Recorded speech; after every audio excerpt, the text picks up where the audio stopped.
नागपुर में हुई महानगर पालिका परिषद के आगामी चुनाव को लेकर चर्चा में मंत्री उदय सामंत ने भाजपा नेताओं के साथ नागपुर, चंद्रपुर, अकोला और अमरावती महानगर पालिका परिषद के आगामी चुनाव को लेकर चर्चा की। इस दौरान चारों शहरों के प्रमुख पदाधिकारी भी मौजूद थे। मंत्री उदय सामंत का कहना है कि चारों शहरों में युति करने का निर्णय हुआ। चारों महानगर पालिका परिषद में शिवसेना का मान सम्मान रखा जाएगा, जैसा भाजपा नेता बावनकुळे ने आश्वासन दिया। इसलिए हम चारों शहरों में महायुति के तहत चुनाव लड़ेंगे। सुनते हैं सविस्तर प्रतिक्रियाएं। नागपूर, चंद्रपूर, अकोला आणि अमरावती या महानगरपालिकेच्या निवडणुकींच्या निमित्तानं महायुतीच्या संदर्भात मी संजय भाऊ, आशिष भाऊ, कुमालजी तुमाणे साहेब आणि आनंद अडसूळ साहेब आमच्या चारही महानगरमधल्या प्रमुख पदाधिकाऱ्यांना घेऊन भाजपाच्या प्रमुख पदाधिकाऱ्यांची चर्चा करण्यासाठी बावनकुळे साहेबांच्या नेतृत्वाखाली ज्या बैठका होत्या त्या बैठकीमध्ये आम्ही आलो होतो। चारही महानगरपालिकेमध्ये अतिशय युतीच्या बाबतीमध्ये सकारात्मक चर्चा झाली। चारही महानगरपालिकांमध्ये युती करूनच लढण्याचं आज निश्चित करण्यात आलेलं आहे। त्याच्यामध्ये अकोला असेल, अमरावती असेल, चंद्रपूर असेल, नागपूर असेल, या चारही महानगरपालिकेमध्ये शिवसेनेचा मान सन्मान हा ठेवला जाईल अशा पद्धतीचं आश्वासन देखील माननीय बावनकुळे साहेबांनी दिलेलं आहे।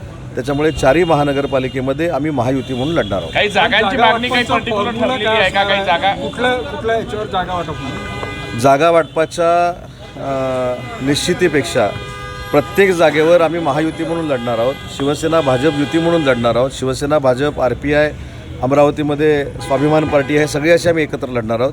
त्याच्यामुळं उमेदवारांच्या याद्या जाहीर झाल्यानंतर आपल्या लक्षात येईल की शिवसेनेला किती जागा मिळालेल्या आहेत, भाजपाला किती जागा मिळालेल्या आहेत आणि आमच्या मित्रपक्षाला किती जागा मिळाल्या आहेत। राष्ट्रवादीबाबत काही निर्णय झालेला का? राष्ट्रवादी काँग्रेस पार्टी देखील आमच्या समवेत आहे। साहेब, नागपूरचं जर नागपूरचं उदाहरण घेतलं तर सन्मानजनक जागा म्हणजे एकूण किती जागा असं तुम्हाला वाटतं आणि याद्या साधारणपर्यंत कधी जाईल? आम्ही आमचा प्रस्ताव जो बावनकुळे साहेबांकडे दिला त्याला आम्हाला सकारात्मक प्रतिसाद मिळालेला आहे।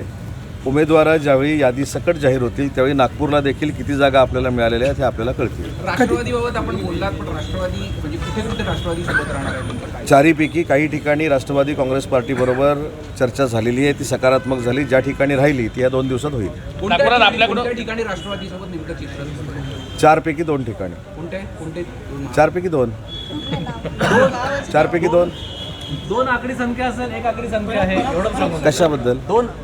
2 आकडी संख्या असेल, 1 आकडी संख्या आहे। आज ज्या पद्धतीनं मागणी झाली तुमच्या वतीनं 2 आकडी। मी परत एकदा रिपीट करतो की आम्ही जो प्रस्ताव चारही महानगरपालिकेचा बावनकुळे साहेब आणि त्यांच्या जिल्ह्याच्या प्रत्येक नेत्यांकडे दिला त्याच्यामध्ये चंद्रपूरसाठी स्वतः मुनगंटीवार साहेब होते, हसराज अहिर साहेब होते, त्यांचे सगळे पदाधिकारी होते, सकारात्मक प्रतिसाद दिलेला आहे। अकोल्याला देखील सकारात्मक प्रतिसाद दिलेला आहे, स्वतः सावरकर साहेब होते।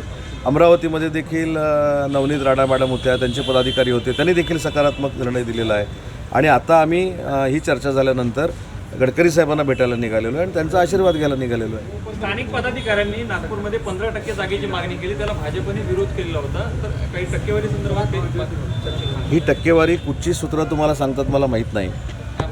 मी एवढं नाही, आमचे पदाधिकारी हे पक्षाशी चर्चा केल्यानंतरच खरं तर बोलले पाहिजे। तुमच्याशी त्यांनी काय चर्चा केली मला माहीत नाही। या विदर्भाची जबाबदारी पूर्ण संजय राठोड साहेब आणि आशिष जयस्वाल साहेबांबरोबर मंत्री म्हणून आहे। त्याच्यामध्ये तुमाणे साहेब आहेत, आमचे नरेंद्र बोंडेकर साहेब आहेत। ही सगळी ज्येष्ठ मंडळी तुमच्याशी ज्यावेळी बोलतील त्यावेळेस ते तुम्ही खरं माना। सावंत साहेब, गेल्यावेळी ज्यावेळी दोन्ही सेना एकत्र होत्या त्यावेळी तुमचे 2 नगरसेवक होते, आता तर वेगवेगळे झाल्या, त्यामुळे तुम्हाला जागा वाटप करताना एका आकड्यावर थांबवण्याचा भाजपचा प्रयत्न राहील। पुन्हा एकदा सांगतो की नागपूर महानगरपालिकेची युतीची यादी ज्यावेळी जाहीर होईल त्यावेळी आम्हाला किती सन्मानपूर्वक जागा मिळालेल्या आहेत हे तुमच्या लक्षात येईल। धन्यवाद। म्हणजे 10 ते 12 जागांची चर्चा चित्र समोर येत असल्याच्या